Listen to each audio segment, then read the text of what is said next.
Elena Vargas sat on the worn wooden porch of the old stone farmhouse, a glass of last year's table wine balanced on the arm of her chair. The October sun painted the Sonoma hills in gold and rust, and the vines, those stubborn, gnarled rows she had tended for 43 years, stretched toward the horizon like faithful old friends. At 68, her hands were still strong enough to prune, her back straight enough to walk the rows at dawn.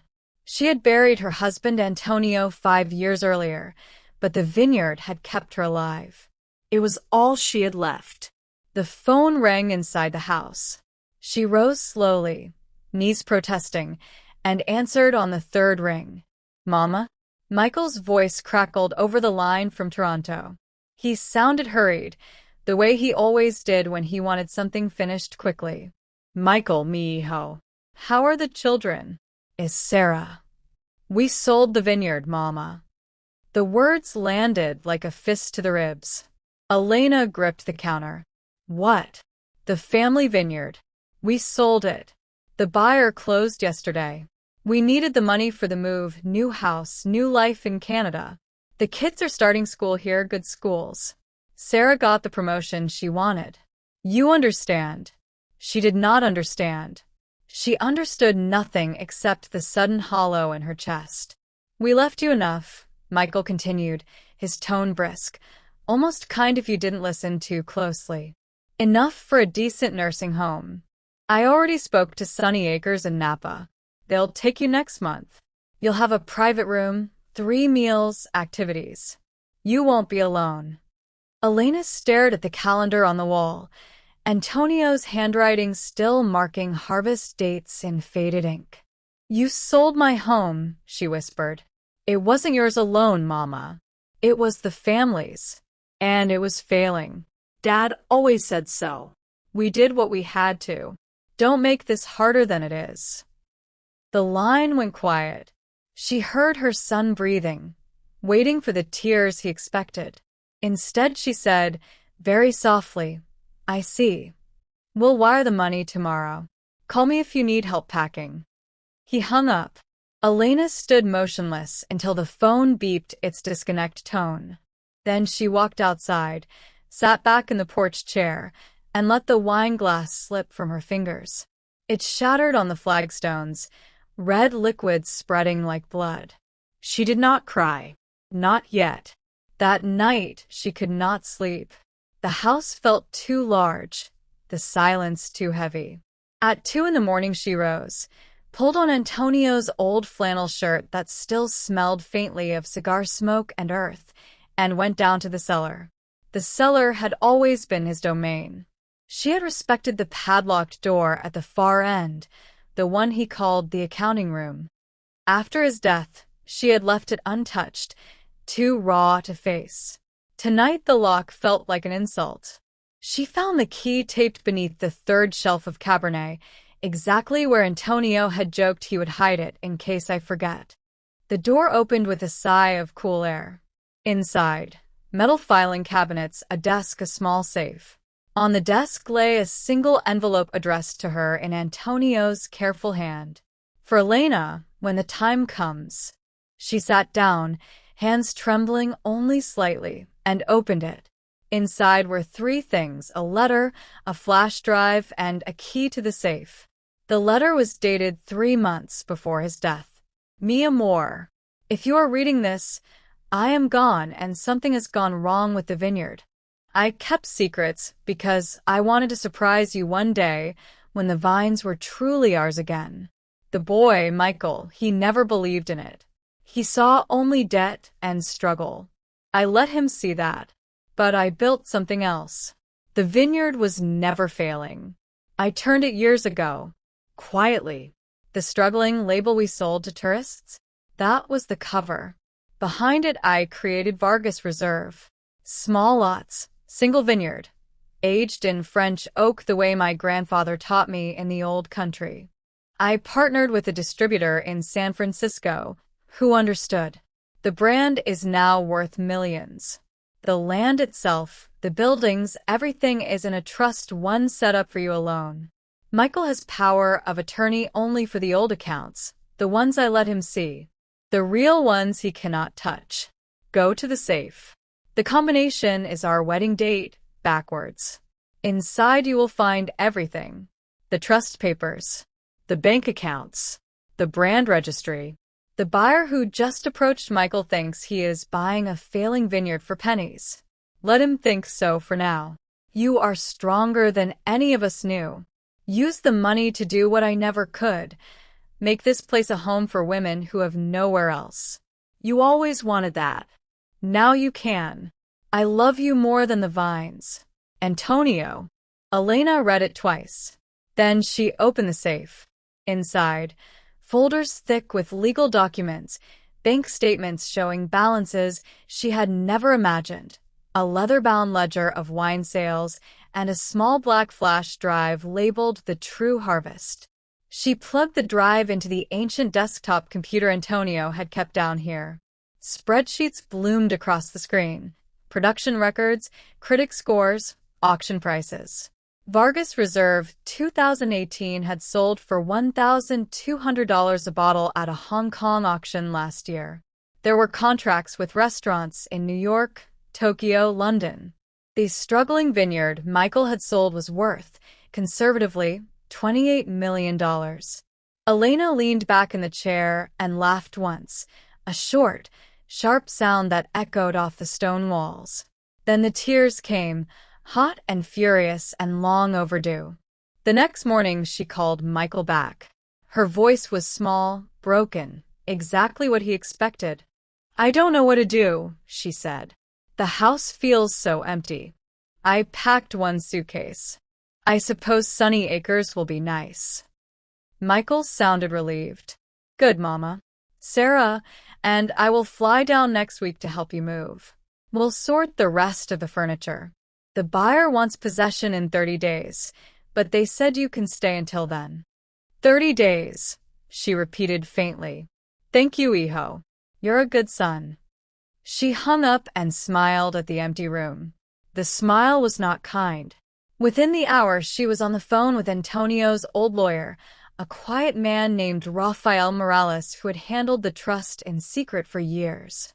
By noon, she had a new will, power of attorney reinstated in her name, and a certified copy of the trust documents. By 2, she was in Rafael's office, signing papers that made the attempted sale legally voidable. The buyer, some tech millionaire from Silicon Valley who thought he had snagged a bargain, would be hearing from Rafael soon. But Elena did not want to fight in the papers. She wanted silence. She wanted time. She told no one except Rafael and his paralegal. To the rest of the world, she was the poor widow being shipped to a nursing home.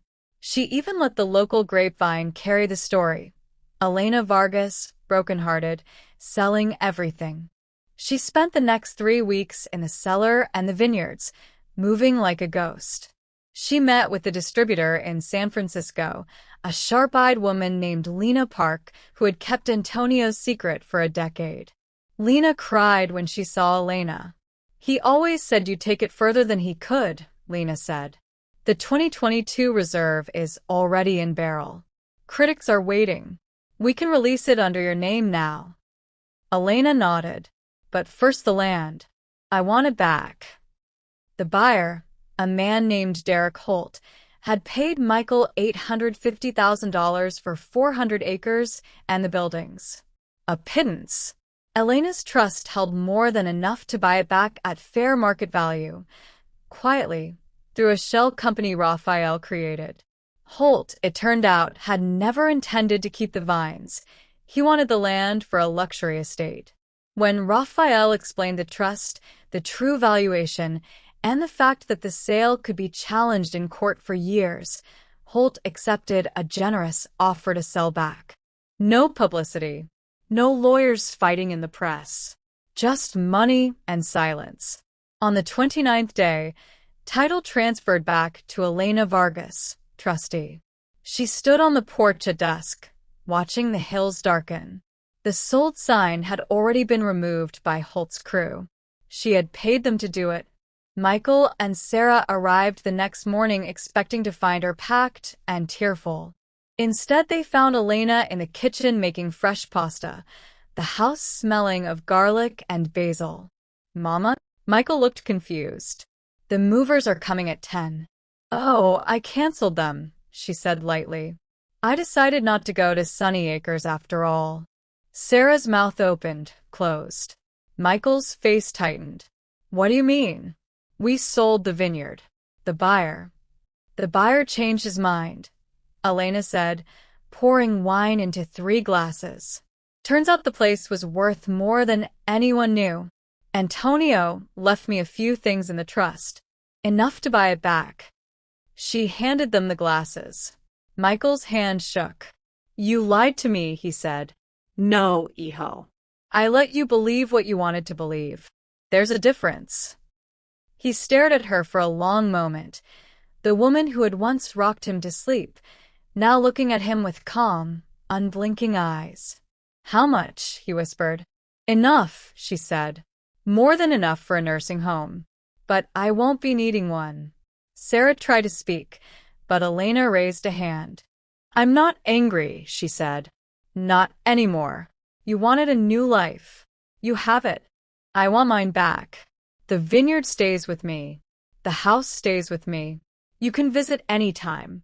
But the decisions are mine now." Michael left that afternoon, without finishing his wine. Sarah hugged Elena once, awkwardly, and whispered, "I'm sorry." Elena watched their rental car disappear down the long driveway. Then she walked into the vines and cried again, this time for the boy she had lost and the woman she had just become. The women learned the vines the way Elena had learned them, slowly, with sore backs and blistered hands. Maria discovered she loved the quiet rhythm of pruning. Lila's boys ran shouting between the rows, chasing lizards. Talia sang to her belly while she tied canes, old Mexican lullabies her own mother had never finished. Evenings they gathered in the kitchen. Elena taught them to taste wine the way Antonio had taught her, nose first, then the swirl, the sip, the finish. They laughed when Lila declared a Cabernet tastes like expensive regret. They cried when Maria felt her baby kick during a tasting. The first Vargas Reserve under Elena's name was bottled in June. Critics raved. Auction houses called. Money flowed in, more than enough to keep the retreat running for years. Michael called once, voice stiff. "I saw an article. Vargas Reserve. You kept the name." "Yes." A long pause. "I was wrong, Mama." "You were," she said gently. "But wrong can be fixed." "Come visit sometime." "Bring the children. They should know the vines." He did not answer. Not then. Summer brought more women. The retreat grew to 12 residents. A waiting list formed. Elena watched them heal in small, fierce ways. Maria gave birth to a daughter she named Rosa after the vines. She started online classes to become a vineyard manager. Lila's boys learned to read in the library while their mother worked the tasting room on weekends, earning her own money for the first time in years. Talia named her son Antonio. She finished her GED in the evenings and began apprenticing in the cellar. They planted a new block of vines together, Merlot, because Elena said it was forgiving and strong, like them. Each woman pressed her hand into the soil and left a small stone with her child's initial carved on it. One night in late August, after the women had gone to bed, Elena walked the rows alone. Fireflies danced above the grapes. The air smelled of warm earth and possibility. She spoke aloud to the dark. "You were right, Antonio. I did it." A breeze moved through the leaves like a sigh. The reckoning. Michael came in October, alone. He stood on the porch, where he had once told her the vineyard was gone. The sold sign was long gone. In its place hung a hand-painted wooden board, La Vina Alvedada, Refuge and Winery. "I read about the charity," he said. "Single mothers. The wine is everywhere now." I didn't know." Elena poured him a glass of the 2022 reserve. You didn't ask. He drank. His eyes widened at the quality. This is what Dad was hiding. This is what he built for me. For all of us, really. He just knew I would finish it. Michael looked out at the lights in the windows, children's laughter drifting from the barn, women's voices singing in the kitchen. I want to make this right, he said. You can start by telling your children the truth, Elena said. That their grandmother is not in a nursing home. That she fought for what was hers. That family is not something you sell when it becomes inconvenient. He nodded, throat working. Can I bring them next summer? Let them help with harvest? Yes, she said. But the rules are mine now. No one sells anything without my say. He smiled, small and rueful. Fair. The legacy. 2 years later the retreat was full. 16 mothers, 23 children. The wine list had expanded. Critics called Vargas Reserve a phoenix from forgotten soil. Elena's face appeared in magazines, but she always turned the interviews back to the women. On the 3rd anniversary of the phone call, she gathered everyone on the lawn at sunset. Long tables groaned with food. Children ran barefoot between the vines. Michael and Sarah were there with their 2 boys, who now knew every row by name. Elena raised her glass. To the forgotten, she said, and to the ones who remember. The women cheered. The children echoed the toast in high voices. Even Michael lifted his glass, eyes shining with something that might have been pride. Later, when the stars came out, Elena slipped away to the farthest row, the one Antonio had planted the year Michael was born. She knelt and pressed her palm to the earth. Thank you, she whispered. The vines answered with the rustle of leaves, the faint perfume of ripening fruit, the quiet promise that some things, once reclaimed, could never be sold again. The forgotten vineyard was no longer forgotten. It was home.